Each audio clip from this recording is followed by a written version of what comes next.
मुसलमानों के खिलाफ नफरत की आंधी अब चल पड़ी है। रुड़की में अभी वसीम की हत्या की गूंज थमी नहीं थी कि हरियाणा के चरखी दादरी से दिल दहला देने वाली खबर सामने आ गई।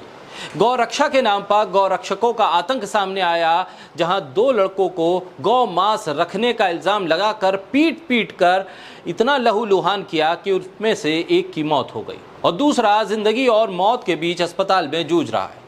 भीड़ के तौर पर इकट्ठा होकर किसी निर्दोष को पीट कर मार दिया जाता है। सांप्रदायिक तत्व जो देश को खतरनाक मोड़ पर ले आए हैं, उनको लेकर पिछले कई सालों से मीडिया भी एक तरह से उन्हें डिफेंड करता है और वजह यह है कि देश के एक बहुत बड़ी आबादी के मन में देश की एक धार्मिक अल्पसंख्यक आबादी को लेकर नफरत का जहर इतना भर दिया गया है कि अब हर तरफ लिंचिंग की ही खबरें नजर आ रही हैं। साबिर मलिक की लिंचिंग इसका एक सबसे बुरा उदाहरण है जो हरियाणा से सामने आई।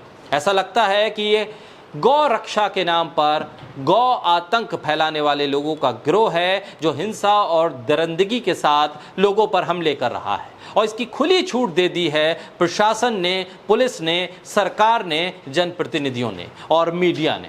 सुप्रीम कोर्ट के कड़े निर्देशों के बाद भी दरिंदगी रुक नहीं रही है, थम नहीं रही है, बल्कि एक के बाद एक नई घटनाएं सामने आ रही हैं। ऐसा साफ लगता है कि इसके पीछे राजनीतिक संरक्षक और इसका समर्थन करने वाले एक बहुत बड़ी लॉबी है, जिसकी वजह से इन गौ रक्षा के नाम पर आतंक फैलाने वालों की हिम्मत बढ़ती जा रही है। सांप्रदायिक माहौल को खराब करके राजनीतिक लाभ उठाते उठाते स्थिति ये आ गई कि इस देश के भीतर अब यात्रा करना भी एक बहुत बड़े वर्ग को जोखिम भरा लगता है। सांप्रदायिक तत्व किस तरह खुद को कानून से ऊपर समझ रहे हैं, कानून को अपने हाथ में लेकर धर्म के आधार पर मुसलमानों पर हिंसा और क्रूरता करके निशाना बना रहे हैं। ये मॉब लिंचिंग सामान्य घटना नहीं है, बल्कि पूरी तरह से योजनाबद्ध तरीके से ये की जा रही है, क्योंकि जल्द ही हरियाणा में विधानसभा चुनाव होने हैं और इस घटना का इस्तेमाल सांप्रदायिक ध्रुवीकरण के तौर पर, गोलबंदी के तौर पर होगा। हरियाणा के मुख्यमंत्री का बयान साफ तौर पर यह बताता है कि वो हरियाणा में हुई इस मॉब लिंचिंग की घटना पर कोई सख्त कदम या सख्त बयान देने से लगातार परहेज कर रहे हैं, क्योंकि गौ रक्षा के नाम पर खड़े गिरोह उनको सियासी फायदा दे सकते हैं।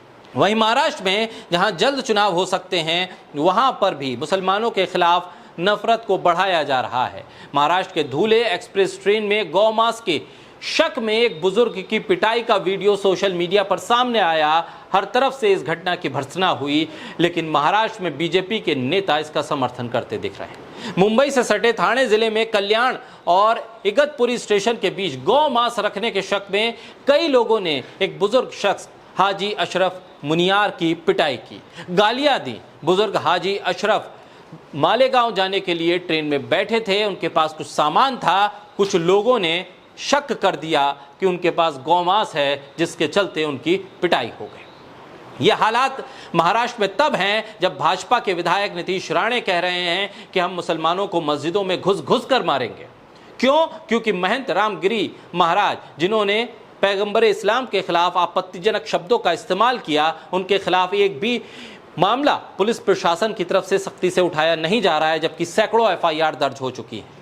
मुसलमान इसका विरोध कर रहे हैं और कह रहे हैं कि जब एफआईआर हुई है और किसी भी धर्म के पूजनीय लोगों को इस तरह से टारगेट करना, भारतीय संविधान इसकी इजाजत नहीं देता। बावजूद इसके महंत रामगिरी महाराज को खुली छूट दी गई है और महंत रामगिरी महाराज के समर्थन में बोलते हुए बीजेपी के विधायक नीतीश राणे कह रहे हैं कि मुसलमानों को मस्जिदों में घुसकर चुन कर मारेंगे।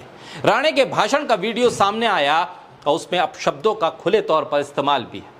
और इस वीडियो के सामने आने के बाद अहमदनगर पुलिस ने श्री रामपुर और तोपखाना थाने में 2 एफआईआर दर्ज की। अपने इस बयान पर बीजेपी के विधायक को लग रहा है कि वो अगला चुनाव जीत जाएंगे या उनकी पार्टी सरकार बना लेगी। शायद इसीलिए वो कह रहे हैं कि मैं माफी नहीं मांगूंगा। विधायक होने से पहले वो अपने आप को हिंदू बताते हैं और कहते हैं कि मैं अपने बयान पर कायम हूं। कानून का मखौल उड़ाना, कानून का मजाक उड़ाना, कानून को लेकर तमाम बातें करने वाले जनप्रतिनिधि जब खुद एक धर्म को लेकर इतनी नफरत रखते हैं, तो फिर समझिए कि उनके समर्थन करने वाले गिरोह किस तरह से काम करते होंगे। बहरहाल हरियाणा से लेकर महाराष्ट्र तक नफरत का माहौल है, लिंचिंग हो रही है और लिंचिंग की घटनाओं पर सीधे तौर पर इसको सख्ती से इसकी निंदा करना तो दूर की बात है।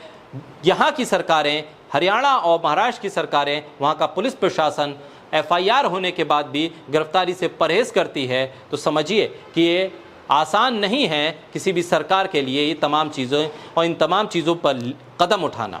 बहरहाल चुनाव है और चुनाव से पहले गौ मांस को लेकर, गौ मांस को रखने का आरोप लगाकर इस तरह की घटनाएं अगर बढ़ रही हैं तो ये हो सकता है कि एक योजनाबद्ध तरीके से चुनावी माहौल को ध्रुवीकरण के लिहाज से इस्तेमाल करने की कोशिश हो।